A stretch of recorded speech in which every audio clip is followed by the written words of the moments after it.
आपकी गाड़ी आपको झटका क्यों देती है? फोर्स और इनर्शिया का विज्ञान। कभी सोचा है जब बस अचानक रुकती है तो हम सब आगे की तरफ क्यों झुक जाते हैं? आज हम इसी अदृश्य शक्ति के पीछे छिपे विज्ञान को समझने वाले हैं। वो विज्ञान जो हमारी हर एक हरकत को कंट्रोल करता है। वो एक अजीब सा पल हम सबने महसूस किया है ना? बस में बैठे हैं अपनी ही धुन में और जोर से ब्रेक लगते ही पूरा शरीर आगे की ओर चला जाता है। या फिर जब बस चलना शुरू करती है तो सीट पर पीछे की ओर एक धक्का सा लगता है। पर यह सिर्फ एक अजीब सी फिजिकल रिएक्शन नहीं है, इसके पीछे बहुत कुछ है। देखने में तो ये एक मामूली सा धक्का लगता है, पर असल में ये दो बहुत बड़ी अदृश्य ताकतों के बीच की एक लड़ाई है। जी हाँ, वो ताकतें जो पूरे ब्रह्मांड को कंट्रोल करती हैं। आज हम इसी अदृश्य लड़ाई के पीछे के सारे राज खोलने वाले हैं। तो चलिए इस अदृश्य लड़ाई को समझने के लिए सबसे पहले ब्रह्मांड के एक बहुत ही बेसिक नियम को जानते हैं। ये सारी कहानी शुरू होती है सर आइजैक न्यूटन और उनके पहले नियम से। अब न्यूटन ने एक बहुत ही मजेदार बात नोटिस की। उन्होंने कहा कि इस दुनिया की हर चीज फंडामेंटली बहुत आलसी है। मतलब वो जैसी है वैसी ही रहना चाहती है, अपनी जगह से हिलना नहीं चाहती। हाँ बिल्कुल, अपनी मौजूदा हालत को बनाए रखने की एक तरह की जिद। और जानते हैं, फिजिक्स में इस आलस का एक ऑफिशियल नाम भी है। इसे कहते हैं इनर्शिया या हिंदी में जड़त्व। ये किसी भी चीज की वो खासियत है जिसकी वजह से वो अपनी हालत में किसी भी बदलाव का विरोध करती है। आसान भाषा में कहें तो जो चीज जो कर रही है वो बस वही करते रहना चाहती है। अब इनर्शिया के दो खास हिस्से हैं। पहला, जो चीज रुकी हुई है वो बस रुकी ही रहना चाहती है, जैसे टेबल पर रखी कोई किताब, वो खुद से नहीं हिलेगी।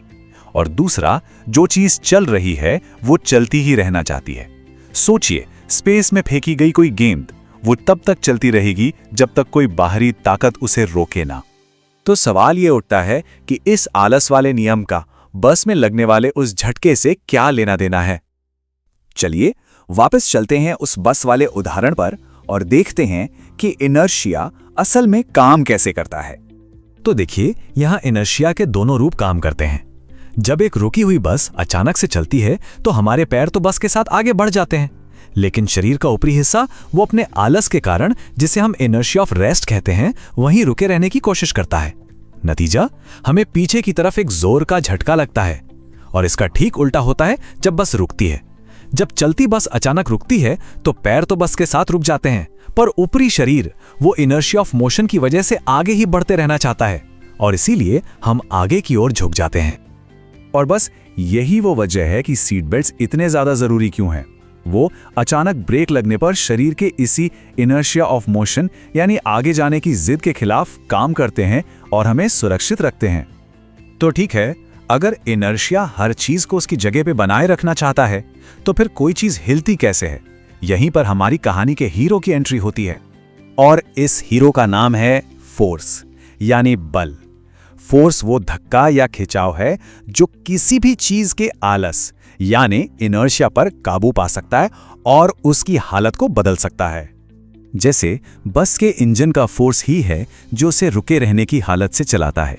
ब्रेक का फोर्स उसे रोक देता है।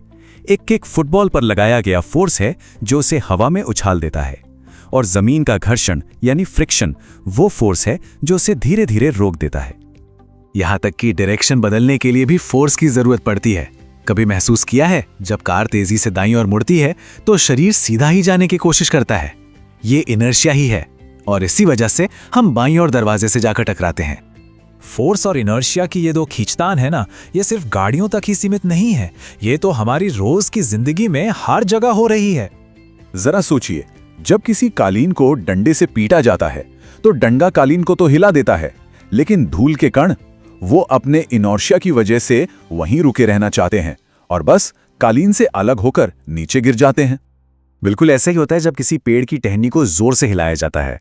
टहनी तो हिल जाती है, पर उस पर लगे फल अपने इनर्शिया की वजह से अपनी जगह पर ही टिके रहने की कोशिश करते हैं। नतीजा, वो टहनी से टूटकर नीचे गिर जाते हैं। तो क्या हर चीज में एक जैसा आलस या इनर्शिया होता है?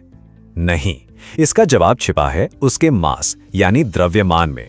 सीधी सी बात है, जितना ज्यादा मास उतना ही ज्यादा इनर्शिया। और यही वजह है कि एक भारी भरकम ट्रक में एक छोटी कार से कहीं ज्यादा आलस होता है, मतलब उसका इनर्शिया बहुत ज्यादा होता है और इसीलिए उसे रोकने के लिए एक छोटी कार के मुकाबले कहीं ज्यादा मजबूत ब्रेक्स यानी कहीं ज्यादा फोर्स की जरूरत पड़ती है। ये नियम सिर्फ जमीन पर ही नहीं बल्कि अंतरिक्ष की गहराइयों तक लागू होता है। इसी इनर्शिया के नियम की वजह से सैटेलाइट्स बिना किसी फ्यूल के लाखों किलोमीटर का सफर तय कर पाते हैं, बस अपनी गति को बनाए रखते हुए। कमाल है ना?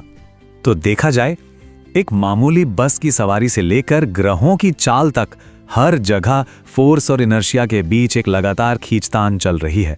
ये एक ऐसा अदृश्य डांस है जो हर चीज को या तो चला रहा है या फिर उसे अपनी जगह पर रोके हुए है।